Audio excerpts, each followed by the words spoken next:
What's up guys, it's Luke with the SubaruONLY channel. I know it's been a while since I've made any videos, and I know a lot of you guys have been asking me over the years where the hell I've been and if I'm going to make videos again in the future.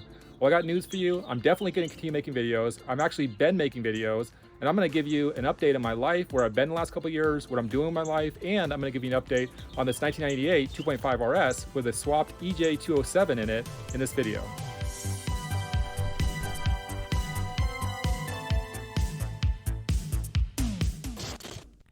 Now, as far as my personal life, I actually moved from Northern California all the way up to Greenville, South Carolina to attend Clemson University at the International Center for Automotive Research, where I'm doing my PhD. And in my PhD, I'm actually working with BMW, Bosch, and Michelin to install smart sensors on their manufacturing floor and do a bunch of innovative research and modeling using AI and machine learning. But I'm going to dive into more of that information in future videos. And I'll also mention that I actually got hired by Clemson University to shoot YouTube content and social media content, where I interview professors from all the different departments in the automotive engineering department, and I do deep dives into all their research. And this includes research in autonomous vehicles, EVs, internal combustion engines, prototype novel internal combustion engine architectures, manufacturing, and a bunch of other really cool, innovative subjects in the automotive engineering space. But for today's video, I want to give you guys an overview of all the parts and components I've installed on this 1998 2.5 RS with the EJ207 engine that I've swapped in. This isn't any EJ207, this is a version 7 EJ207. And the version 7 EJ207, which came on the 2001 JDM STIs, actually has forged pistons and a semi-closed deck. And for those of you guys who've been watching my channel for a while, you know I actually did a deep dive comparison of the EJ207 engine and all the differences of that engine compared to a US domestic model EJ205. Okay, without further ado, let's start with a walk around, and then I'll pop the hood, we'll talk a little bit more about the engine, and at the end of the video, I'll shoot some footage of me driving the vehicle so you guys can get an idea of how this EJ207 drives in this 1998 RS Coupe. Okay, we'll start with a little walk around, and then I'll dive into the wheels, the brakes, the suspension, the engine, the interior, and everything else you see on this car. As you guys can already notice, this is that early WRC blue that came on the 1998 2.5 RS. From what I understand, there was actually only 720 of the US domestic model 2.5 RSs that came with this World Rally blue color. And incidentally, this blue color is the same color that came on the 1998 22B, which is the reason, since the beginning, I've actually called this the Poor Man's 22B. It's the same color, it's a coupe, and this one actually has a 5-speed and an EJ207 engine in it, so it's very similar to a 22B as far as the driveline and the drivability of the vehicle. Now, as I walk around, you'll see a bunch of JDM components on this car. You see a bunch of the clear corners. Of course, it's got the 1 year only 2.5 RS front bumper. The later 2.5 RSs from 1999 through 2001 had the big fog lights, but the 1998 2.5 RS was the only year where they actually used a standard Impreza bumper, which actually makes it more rare and more unique. But I'll let you know, this is the original 2.5 RS bumper that came with this car. And this car is actually all original. It's the original paint, it's the original body. It's never been in an accident and has no rust on it whatsoever. And it's actually a really low mile example of a 2.5 RS because it only has about 96,200 miles on it. Okay, now we've made a full walk around, I'll dive a little bit more into the wheels and suspension and things like that. These wheels are actually from a 2004 WRX STi, and it's actually the only year that STi came with these BBS forged wheels with a 5x100 bolt pattern, which makes these wheels extremely rare. And if you'll notice, these brake calipers look a lot bigger than your standard brake calipers, and that's because these brake calipers are actually the STOPTECH Big Brake Kit. So they actually have the STOPTECH Big Brake calipers right there, and the much bigger rotors inside these wheels. Okay, and then we also have these clear corner side markers, and as you guys might have noticed, I have the clear corner turn signals and the crystal JDM headlights in this car as well. Moving around, there is a little bit of paint chipping on the side view mirrors. That's really common for these Subarus. The side view mirrors tend to chip earlier than the rest of the vehicle.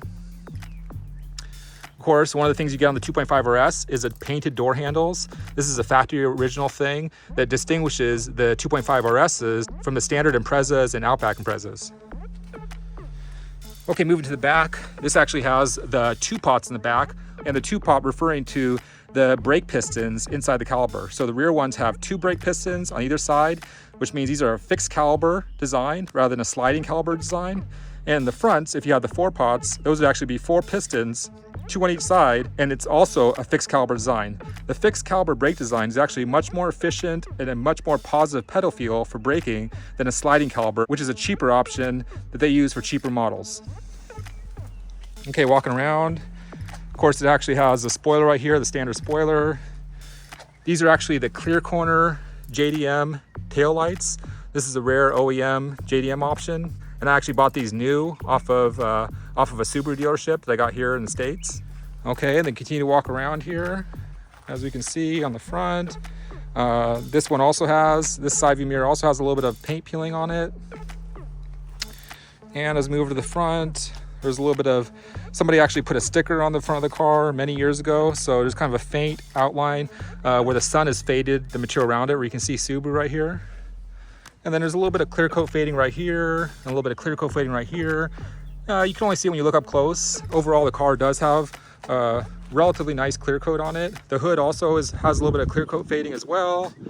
As you can kind of see right here, this actually has the moon roof right here, which actually doesn't work at the moment. I don't think it's connected. And a little bit of clear coat fading right here. This is also very common. All the spots in the vehicle that get the most sun are typically the spots where you'll see the most clear coat fade. And this car, like I said, is 1998 with the original paint. No damage, no Bondo, all the body panels are original, all the paint is original. And I've actually taken this car to a paintless dent removal guy to remove any little door dings that are on it. So this car is actually extremely straight. There's actually no little dings on it. There's no little door dings anywhere. Previously on the other side, I had a little ding on the pillar right here. That was taken out, so there's no dings right here. The pillar is perfect now. And on this side, there's no door dings or anything like that. So there's no door dings on this car at all. The body is in exceptionally good condition on this car. And the only thing it really needs is to have the clear coat redone, and this car be in fabulous, fabulous shape on the outside. Okay, let's go ahead and do a little interior view. So something about the interior is that the 1998 2.5 RS actually had a different interior RS package than the 1999 through 2001. So this interior is actually from a 2001 2.5 RS that I actually found and installed in this car. So that's what you're looking at right here. These door panels in this pattern is actually from a 1999 through 2001 2.5 RS. And of course, these seats and the door panels and the rear seats and the rear panels, they all match. I also reinstalled the headliner, so I have an extremely nice condition headliner in here. And I actually installed a new carpet kit that I got from new old stock from a Subaru dealership. So this car actually has a brand new carpet kit in it. I mean, it's been a couple years of me using it now, but I've only put in a few thousand miles on it. These are actually floor mats that I got. They're new. They're just a little bit dirty right now. It's got the nicer WRX pedal set on it. And as you can see right here, it's actually got the accordion shift boot. And if you'll notice, this shifter sits a little higher. And the reason this shifter sits a little higher is this shifter assembly is actually the DarkMatterX shifter assembly, which gives it a very positive feel. There's no slop at all in this shifter, and it's actually a shorter throw between the gears. Okay, and another thing you might be noticing is the steering wheel. This steering wheel is actually out of a 2005 WRX. One of the nice things about this steering wheel, besides the fact that I think it looks perfect in the interior of this vehicle and it's leather wrapped, is that I actually have the steering wheel and the steering column installed from the 2005. It fits perfectly in here. As you can see, there's no gaps or anything like that. These are actually new old stock plastic steering column housings they got from a Subaru dealership. Many of the parts in the interior of this car are new old stock. The center console is brand new. The lid right here is brand new. The center vent in the center cubby area is brand new. The radio surround is brand new. The shifter surround is brand new. All the parts I was able to find new old stock from Subaru dealerships I actually bought new and installed in this car over the last few years. And one of the nice things about using a 2005 WRX steering column and steering wheel is that these steering columns actually come with a cruise control unit installed. So the cruise control isn't connected to the engine right now, but if you ever wanted to add cruise control to this vehicle, you actually have all the controls right here on the steering column, which makes it really easy to adapt. Okay, now look in here, it actually has the original gauge console, and I'll go ahead and turn it on so you can kind of see the mileage on this vehicle. So as I zoom in right there, you can see this car actually has 96,353,000 original miles on the chassis.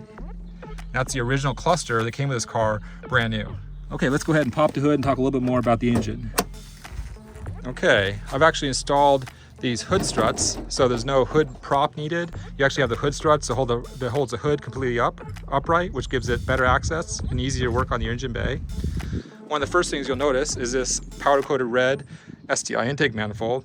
This is the original STi intake manifold that came on the EJ207. It hasn't been repainted or anything. That's why you see a couple of the little blemishes here, but this powder coat is actually in very good condition. A lot of times these powder coat intake manifolds will actually flake over time, but this one was a very low mile engine. This engine probably had around 60,000 miles on it, and that's why this intake manifold is actually still in very good condition. And then one of the other things you'll probably notice is it has this STi carbon fiber strut bar right here, and it has extremely clean, very good condition, virtually new top mount intercooler that I got from a 2003 WRX. Other than that, the only other things I'll mention is this actually has an iWire wiring grounding kit right here installed very cleanly on the side. It actually helps you with some of your grounds and gives you a better grounding path for your electrical system. It has an aluminum Kiorad radiator right here, as you can see, with these custom thick little brackets I've made to hold it in place perfectly. And it's got all the original OEM intake and airbox and cleaner assembly on this car as well. So this engine is actually a completely OEM engine, with the exception of that iWire grounding kit and I guess also this iWire kind of intake scoop right here that goes under the hood. Incidentally, I also replaced the hood insulation as well. This is a new old stock part that I got from a dealership. The only other thing I'll mention is that when I got this engine, and I actually showed this in one of my earlier videos, is I tore down this EJ207 engine. And I actually show you guys in that video a deep dive into all the different components on this EJ207 engine, not just the forged pistons and the semi-closed deck, but also the larger intake ports and exhaust ports, the cam profile, and a lot of the different components on this engine, the subtle differences between this JDM STi EJ207 and the US domestic model EJ205 engine. Since I completely tore down this engine, I actually had the opportunity to replace the head gaskets with modern Subaru OEM multi-layer steel head gaskets, and I replaced all the pulleys, the timing belt, the water pump, and all those components on this engine as well. So this engine has been completely freshened up with all new gaskets and pulleys and a timing belt.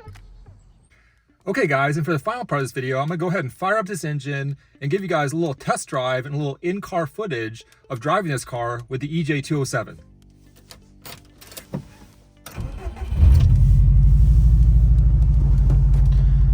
Okay, now as you guys will see, there's no check engine lights on at all, and I actually have an ABS code on right now, and that ABS code is because I actually have one of my rear left wheel speed sensors isn't operating correctly, and that actually throws the ABS code. But what you also see is there's no other check engine lights appearing on the dash, so the EJ207 engine swap is running perfectly, and as we heat this engine up, you're going to see that RPM drops down to about 700 or 800 RPM, which is a normal operating range when the car's at its normal operating temperature. And that's another point that I want to bring up. Anytime you guys fire up your car when your engine's cold, your oil is a little bit thicker. So it's a good idea to bring your car up to operating temperature so you thin out that oil and you actually get that oil through your whole lubrication system, which provides a better layer for your bearings in your engine. So anytime you're going to do any full throttle runs with your car, you actually want to wait until your car is at full operating temperature. That way the oil is thinned out and you have a nice protective layer on your bearings.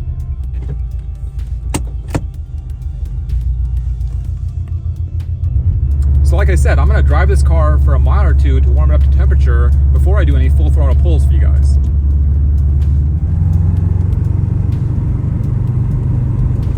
Okay guys, so we're up to temperature, so I'm going to go ahead and do some full throttle pulls so you guys get a better idea of what this EJ207 sounds and feels like in the vehicle.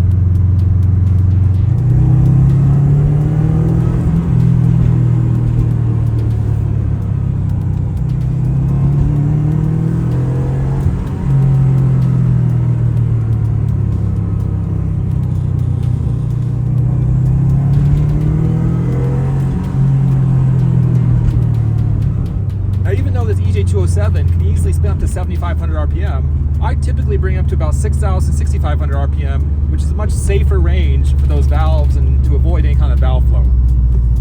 And as you guys can see, it actually operates right here at the right idle speed of around 600 RPM.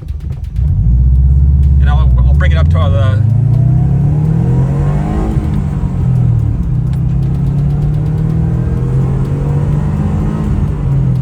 have to admit, without having the in-car mount, it's a little bit hard to drive this car since it's a manual transmission, and actually I have to hold the camera with one of my hands. So in future videos, I definitely want to get an in-car mount so I can actually do these driving videos and not worry about holding the camera with one of my hands.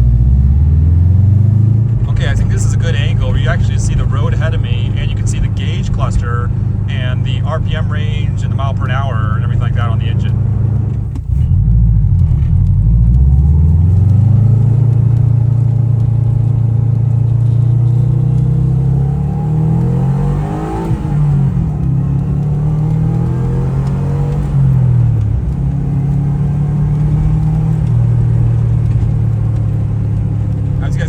Tell in the camera, this sucker pulls really hard. It's got a really nice RPM range. It's got a really nice linear power band to the engine, and it pulls hard all the way up to 6,500 RPM where I'm typically shifting it.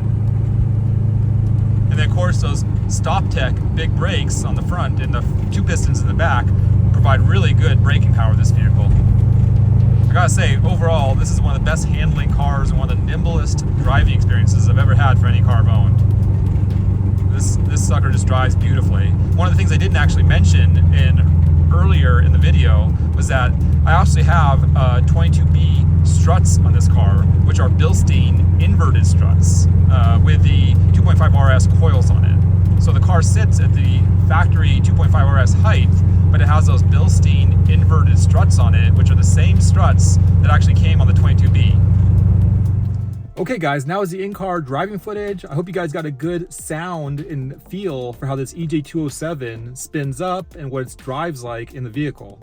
Speaking of drivability and what this EJ207 drives like, let's talk a little bit about the 22B and how this car that I've called the poor man's 22B is very similar as far as the drivability and the performance of a 22B. Now the 22B, of course, has the wider fenders, it has a different bumper, it has a different grille, and has a different spoiler, and it's got all the 22B badges and little markers in it. So that makes a 22B unique, of course, and of course the fact that it's rare and there was only, 420 or so of them made worldwide. And that's why those vehicles sell for $300,000 to $400,000 at auctions. But when you think about the driveline and the performance and the drivability of the 22B, what does the 22B have? Well, it's got the inverted Bilstein struts, which this car actually has the exact same struts. As far as brakes, the 22B came with the 4 pots and 2 pots. Well, this car actually has the 2 pots in the rear, and it has better brakes in the front. Instead of the 4 pots, which are a smaller caliber, this car actually has a STOPTECH Big Brake Kit installed, which are actually much better brakes and much better calibers than those 4 pots that came from Subaru in the 22B.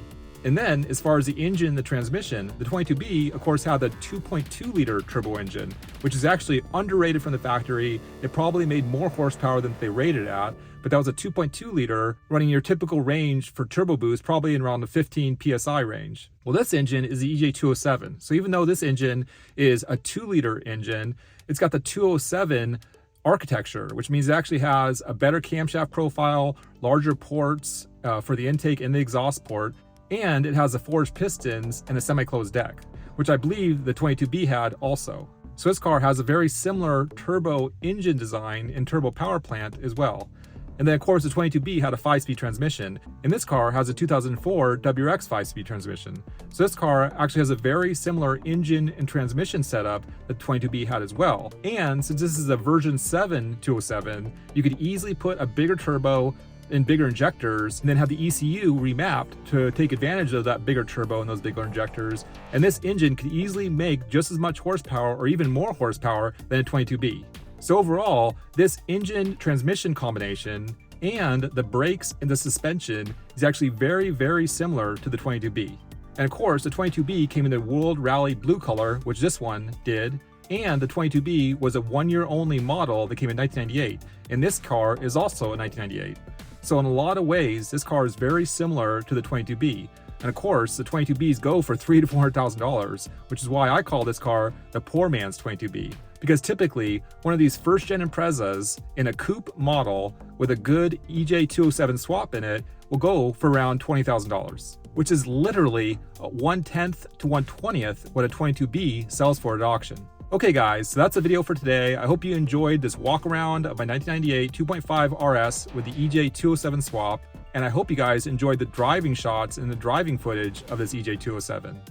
Now, like I said, I know I've been gone for a long time, but I'm planning on making more videos in the future, and I hope you continue to join me on this journey with my Subarus and in this new chapter of my life, getting my PhD in automotive engineering. Thanks a lot for watching the video, guys. My name's Luke, and you're watching the Subaru